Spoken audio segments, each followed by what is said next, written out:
Hey guys, welcome to today's video. This video is not like my usual picks video. It is a analysis and breakdown of the AFC Wild Card race. It's just AFC in this video, nothing against the NFC.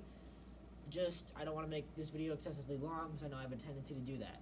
But first things first, let's take a look at the playoff picture right now, starting with the AFC. Since Pittsburgh lost yesterday, as I'm filming this, it's early Monday morning. Pittsburgh lost yesterday to the Broncos, so that's a big win for the Broncos, but we'll get to that next. Pittsburgh dropped from the 2 seed where they began today all the way down to the 4 seed because New England won today. So New England goes to 8-3 after beating the Jets, and they hold the 2 seed, and they're back in a first-round bye position, which is where NFL fans have become so accustomed to seeing them. Kansas City was on bye this week. They stay at 9-2. So that, and then the wild cards right now are the LA Chargers, who dominated the Cardinals on Sunday, and the Baltimore Ravens, who beat the Raiders. So that's your AFC playoff picture there. You see the wild card matchups at the season ended right now. I know we're not going to talk about the NFC in this video. For wild card race matters, we can still take a look at the playoff picture. New Orleans and Los Angeles hold the first round byes, both at 10-1. The reason New Orleans is in the first seed is because they beat the Rams, and therefore the Rams' lone loss is to the Saints. The Chicago Bears keep on rolling. They won on Thanksgiving, as did the Cowboys, so those two are atop of their divisions. Minnesota got a huge win against Green Bay that they really needed. They are 6-4-1, hold the 5 seed, and the Redskins, I mean, they have a shot, but they might be limping to the finish line, and they might need a lot of help from other teams because I just don't know how far Colt McCoy can take them. So there's your playoff picture. A lot could change. Week 12 is about to wrap up, and speaking of Week 12 will wrap up tomorrow with the Texans and the Titans. Should be a good one. AFC South matchup. The Titans are one of the teams we're going to talk about in this wild card race, while the Texans have a 2-game division lead.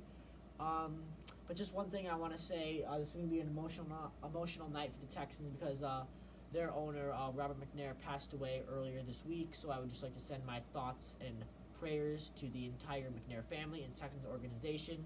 This is going to be a tough, emotional night for them. But they're going to do, they already said they're going to do some sort of tribute for McNair, as he has had a huge impact on that city and on that team. Obviously, he is the reason that team existed. He brought football back to Houston after the Oilers left and moved to Tennessee and became the now Tennessee Titans, who they're playing. So just, obviously, it will be an emotional night for the Texans. So just sending my prayers and good wishes to the McNair family and the Texans organization during this tough time. Should be a good game. I mean, it's on prime time for a reason. Tennessee, they've been a really inconsistent team. You beat the Patriots one week, you're like, oh wow.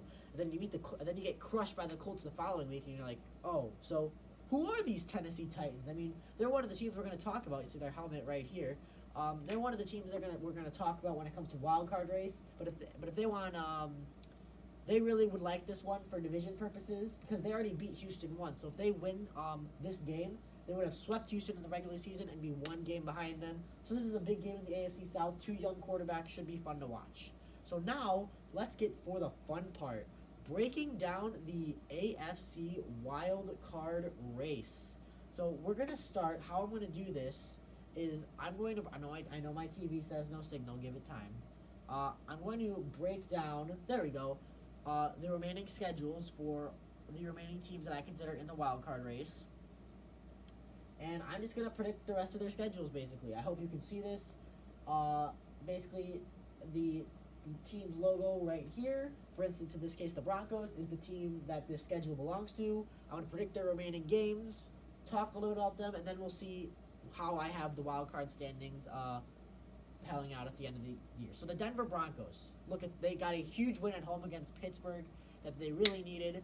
They've won 2 games in a row against 2 good teams. That includes the Chargers, who they beat on the road on a last-second field goal, and Pittsburgh, who they beat with a late clutch defensive interception in the end zone.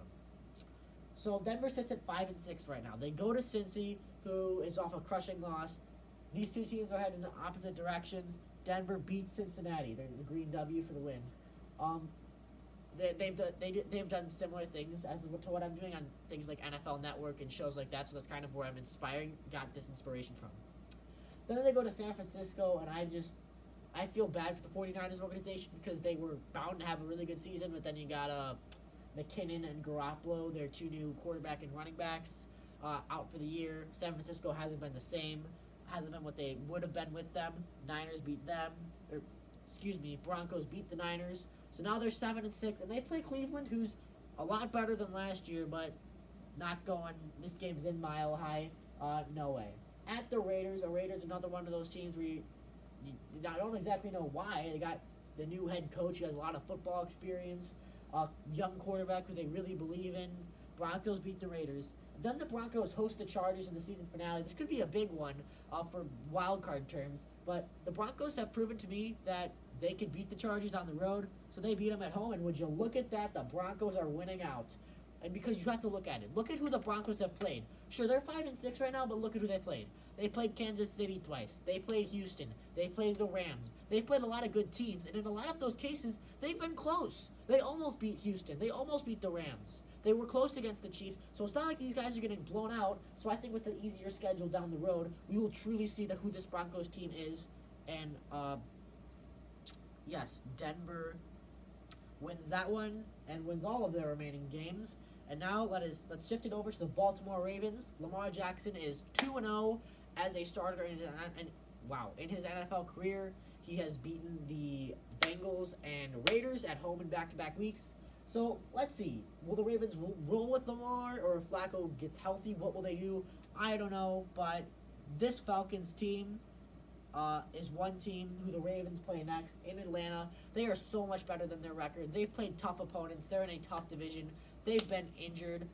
Guys like Keanu O'Neal getting injured early in the season. And a lot of their games, the Falcons, I know I've said this before, the Falcons have been in so many close games. They lost in the final seconds against the Eagles, the Bengals. They lost to New Orleans in overtime earlier in the year. I could go on and name a few others, but the bottom line is the Falcons have been so close and they lost to Dallas close too. That's what I'm thinking of. The bottom line is the Falcons have been so close in a lot of their games, so they're really better than 4-7, and the Ravens take the L there. At Kansas City, I just think the talent gap between those two teams is too big. L, hopefully we can do that. So the Ravens are now 6-7, but I do like them against Tampa. Not LA. I think LA is a little bit worse than their record. I think they're a little bit overrated, but they'll beat the Ravens. Then the Browns, this could be an interesting one, but, I still got Baltimore. So I've got Baltimore winning 2 out of their remaining 5 games, which would have them going 8-8. So we'll see where that takes them. The Indianapolis Colts, they were 1-5. Now they're 6-5. Would you look at that? 2 of the hottest teams in the AFC and perhaps the NFL are in the AFC South, a division that was the laughingstock of the NFL just a few years ago. You got the Texans, who have won 7 in a row and look to make it 8 in a row against the Titans, and the Colts, who have won 5 in a row and look to make it 6 in a row when they go to Jacksonville next Sunday. I think the Jaguars are nowhere near what they were last year. I don't know if we'll see Doug Marrone next year. It's just Blake Bortles is not. He can't. I never was on the Blake Bortles hype train. Colts win it, but here is where the winning streak stops. This game, in my opinion, will feature 2 teams coming in on huge winning streaks. This could feature 2 of the hottest teams in the league in the same division. But I don't think the Colts will escape Houston with an L, or I don't think the Colts will escape Houston with a win. I think the Texans beat the Colts again. The Texans have proven that they could beat the Colts. They beat them on the road in overtime early in the year. To get their first win, and they haven't lost since. They have not looked back since. Texans win. Oh, the Cowboys, an interesting bunch, but the Cowboys, they might sneak into the playoffs, but they're just not consistent. The Giants, Saquon Barkley, and that's about it. I think the Colts, if they can contain Saquon, and really any team playing against the Giants, if they can contain Saquon, they should have a good chance. But when they take on the Tennessee Titans, Tennessee's been an up-and-down team all year, but I think Tennessee hands them the L, so I have the Colts going 3-2 in their final 5 games. We'll see where that takes them.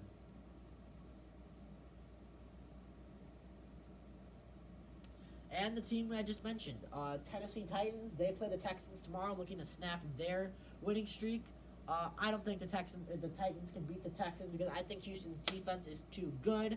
I think their pass rush is going to give Marcus Mariota lots of problems. I think the Texans might get cornerback Aaron Colvin back for this game. I think you got him and Tyrann Mathieu, Justin Reed, who had a pick six last week. Their secondary is too much. Then Tennessee hosts the Jets. I don't know who will be starting for the Jets by this point, but either way, I like Tennessee. They're an inconsistent team, but when they're good, they could be really good, as we saw in their win against the Patriots.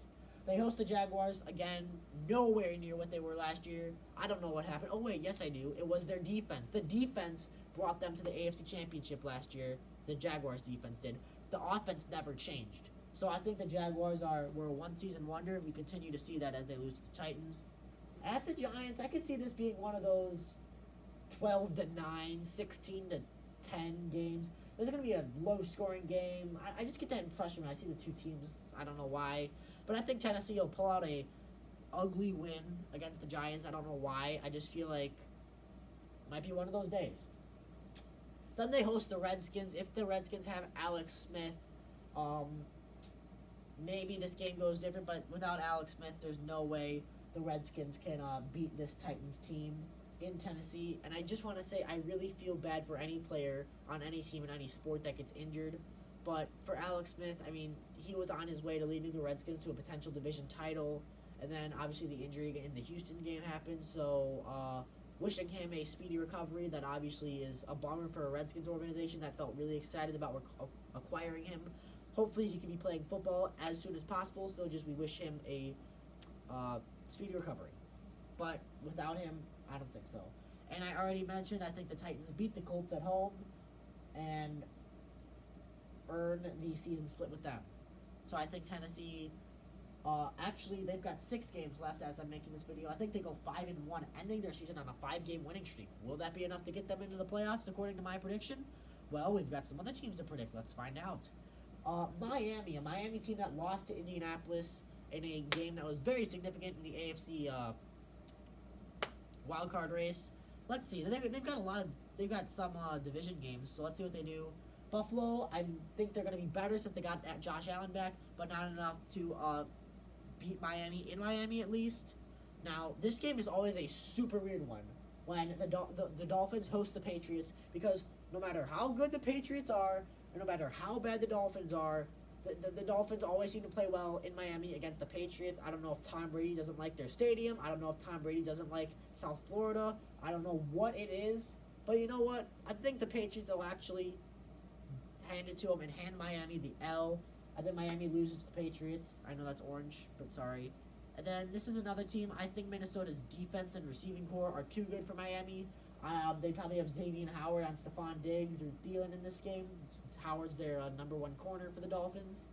I just think Minnesota's going to give them the L because I think they've got those 2 good receivers. Thielen's the guy who can just throw it deep to, have him run deep routes down the field. Well, Diggs is more the guy you have run those little 5-yard slant routes and then let him use his great speed and agility and bust it upfield for 20, 30 yards after the catch at times.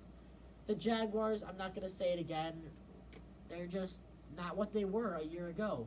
Dolphins beat the Jaguars. I do think the Bills will be a lot better. Since they got Josh Allen back, I think the Bills' defense is still respectable. So I think the Bills end Miami's regular season on a sour note. Therefore, I have the Dolphins going 2-3 in their final 5 games. The LA Chargers, are they for real or are they not? They got flexed in Sunday night, and obviously if you get flexed to Sunday night, that's just got to be a huge motivator for your team, saying we are doing so good that the whole nation wants to see us. But they're not going to. The nation's not going to see the Chargers win.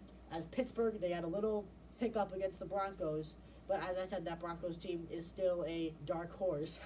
Get it? Because their logo is a horse. A dark horse team that could potentially sneak into the playoffs, but we'll have to see how this all adds up after the end. Bengals, you know what? I think the Chargers could beat Cincy. I think when Cincy was doing really good earlier in the season, I didn't buy it. But the thing with the Chargers is, people always ask me, well, why do you think the Chargers are overrated? Why don't you think they could win the Super Bowl? I said this: 1, they're in a tough division, so if they make the playoffs, they will almost certainly be a wild card team. And 2, they haven't proven to me that they could beat enough good teams. And yeah, look, you're winning, so you're doing your job. It's not like you create your own schedule. You play the 16 games that you were given, but still, you've beaten teams like Buffalo, Cleveland, San Francisco, the Cardinals. So like, yeah, you're winning, so you're doing what you need to do, but you haven't proven to me that you could beat really good teams. They lost to the Rams, so I just don't. They haven't proven that they can beat good teams, and they won't. They host the Ravens. I already predicted this game when I did Baltimore's schedule. Chargers win it, and then they go to the Broncos. I think the Broncos get the season sweep against the Chargers, give them the L. So the Chargers only win 2 out of their remaining 5, and we'll see what happens with them. I mean, this could go down to week 17 for a lot of teams. Alright, I debated whether I should have them in this video, the Cleveland Browns, that is. They're 4-6-1 after beating the Bengals in Cincinnati. And you know what? I said, you know what? They've improved so much since last year. I'm like, sure, they're down, but they're not out. So you know what? Kudos to them for improving, and kudos to Baker Mayfield and Nick Chubb and other guys that they've acquired. Kudos to them on starting to go the right direction. You're in the hunt, according to me. You've earned that. I mean, are you really? That's debatable. But you know what? For Ryan's football talk, you're in the playoff line. But you're not going to beat one of the hottest teams in the NFL. So you will take the L. Once I can get my Snapchat pen to work.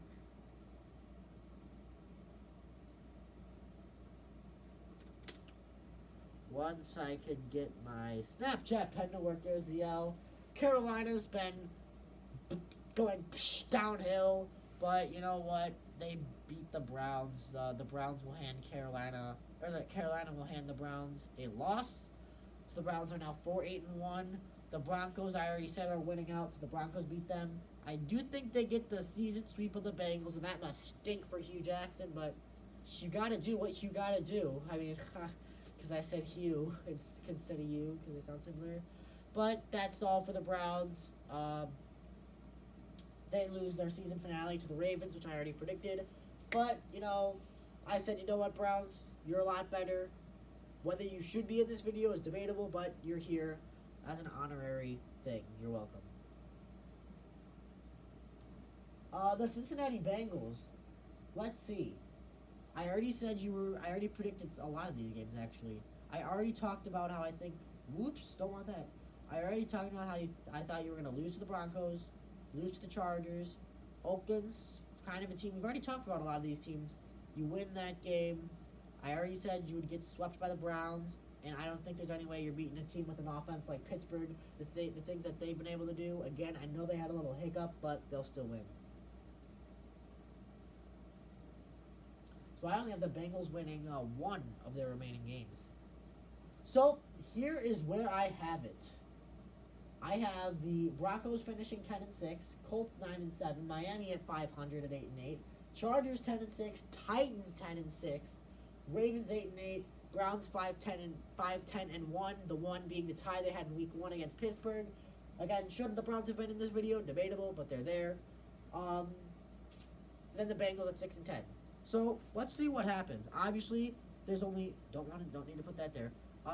Obviously, there's only 2 wild card spots, the 5 seed and the 6 seed. So let's just do the easy stuff. Miami, you're done. Cleveland, you're definitely done. Bengals, nope. Ravens, Colts, great run, but you're just going to come up short. So that leaves 3 teams left, but do you know what the problem is? There's only 2 spots. There's 3 teams. Someone's got to go. But let's just do this. You're done. You're done. You're done. You're done. You're done. So 3 spots. No, 2 spots. 3 teams, all 10-6. Well, according to my prediction, the Broncos would have beat the Chargers twice. So therefore, the Broncos would have the head-to-head tiebreaker against the Chargers. So they're in. But the Chargers beat Tennessee in the regular season. So goodbye, Tennessee. You are going to be the odd 10-6 team out. It's going to sting. But you know what? The Broncos and the Chargers will represent the AFC Wild Cards. It came down to tiebreakers. Denver will be the 5 seed because they beat the Chargers twice, or will have, according to my prediction. And LA is the 6 seed instead of Tennessee because LA beat Tennessee in the regular season. This was the tiebreaker stuff is really complicated, I know, but I checked it all with the ESPN playoff machine, and I think oops, don't need that. I think I actually have the thing. Oops, wrong way. Yes. So I don't know if you can see it. It's sideways, but I'll read it to you. 5th seed Denver wins tiebreak over Tennessee based on win percentage in conference games. Okay. Division tiebreak was initially used to eliminate Los Angeles, and Denver wins the tiebreak over Los Angeles based on head-to-head win percentage. I know you can't read this, so I'm reading it to you because it's sideways. And then 6th seed Los Angeles wins the tiebreak over Tennessee for the 6th seed based on head-to-head win percentage. Basically just saying since you beat the Titans. So, yeah, that's it. Thank you guys for watching. I'm sorry that's sideways, but hopefully you found this enjoyable. I'm really glad I was able to do this type of video because it's really a video I really wanted to do. Other than that, Titans Texans tomorrow night tonight. It's super early Monday morning on ESPN. Should be a good game. Thursday night football. Thursday night Cowboys host the Saints, 2 division leaders. We've got some good football. This is that time of year as we head toward Christmas break and the turn of the year where it's really the prime of football, meaning playoff races, playoff start, who gets the byes, who gets in, who's left out. So according to my prediction, the Denver Broncos will be the 5 seed and the LA Chargers will be the 6 seed. The AFC West will send 3 teams to the playoffs. I hope this camera is still filming. I hope you're still watching. If you are, thank you. Also, I hope you guys had a great Thanksgiving. Hope you guys did your Black Friday shopping that you want to do, and I really hope you guys have just counted the blessings you've had in your lives. I know I have. And also, I just want to say this. You're probably wondering, why is he uploading a video at 1 in the morning? I feel like I should tell you. My school got a snow day, so yay! I don't have school tomorrow, or this morning now.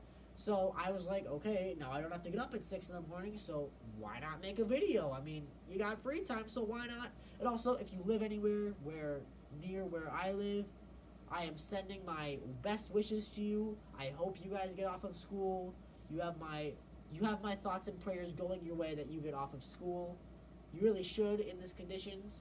If you live anywhere near me or anywhere else affected by snow or blizzards, stay warm and stay safe. Other than that, the NFL is great. See you guys in the next video.